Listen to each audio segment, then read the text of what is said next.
Bienvenue chers spectateurs. Aujourd'hui, nous allons plonger dans un mystère qui a alimenté les discussions pendant des décennies, l'évasion de Martin Bormann, le supposé successeur d'Adolf Hitler.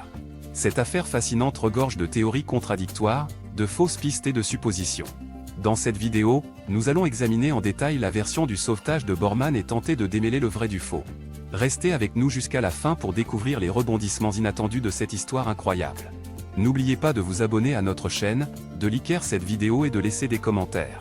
Maintenant, plongeons dans cette enquête captivante.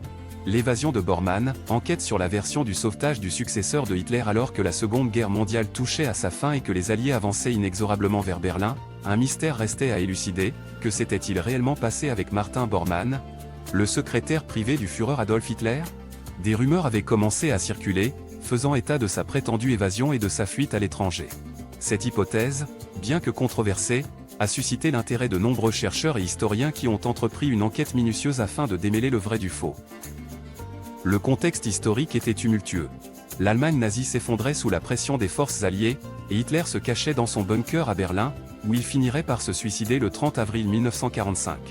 Mais qu'en était-il de Bormann? Officiellement, il était mort lors des derniers jours de la guerre, mais certains ont remis en question cette version des faits et ont affirmé qu'il avait réussi à échapper à la capture et à se fondre dans l'anonymat. L'une des théories les plus courantes est que Bormann aurait utilisé un réseau de tunnels souterrains pour quitter le bunker et se rendre à l'extérieur de Berlin. Ces tunnels, largement utilisés par les hauts responsables nazis, étaient censés offrir une voie d'évacuation secrète en cas de défaite imminente. Selon cette théorie, Bormann aurait profité de l'agitation et de la confusion pour s'échapper discrètement. Une autre possibilité évoquée est celle d'une fuite par avion. Certains témoignages affirment avoir vu un avion décoller de Berlin dans les jours qui ont suivi la mort présumée de Bormann. Selon ces récits, l'avion aurait été identifié comme un appareil allemand et aurait été fortement escorté par des avions de chasse. Cette version laisse supposer que Bormann aurait réussi à prendre place à bord de cet avion et à s'échapper vers un lieu inconnu.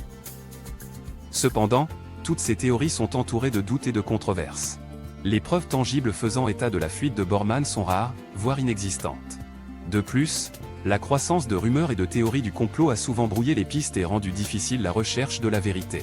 Pourtant, certains éléments intrigants sont venus alimenter les spéculations. Par exemple, des restes humains découverts en 1972 dans le centre de Berlin ont été initialement identifiés comme étant ceux de Bormann. Cependant, des tests ultérieurs ont remis en question cette conclusion, laissant planer le doute sur l'identité réelle du corps. Malgré tous les efforts déployés pour résoudre ce mystère, la véritable histoire de l'évasion de Bormann reste incertaine. Les versions divergent, les témoignages se contredisent et les preuves tangibles font défaut. Peut-être cela restera-t-il à jamais un des nombreux mystères de la Seconde Guerre mondiale, un sujet de fascination pour les historiens et les amateurs d'histoire. Quoi qu'il en soit, l'évasion présumée de Martin Bormann demeure un sujet de débat et d'enquête. Les chercheurs continuent d'explorer les différentes pistes et de fouiller les archives en quête d'indices qui pourraient aider à élucider cette énigme.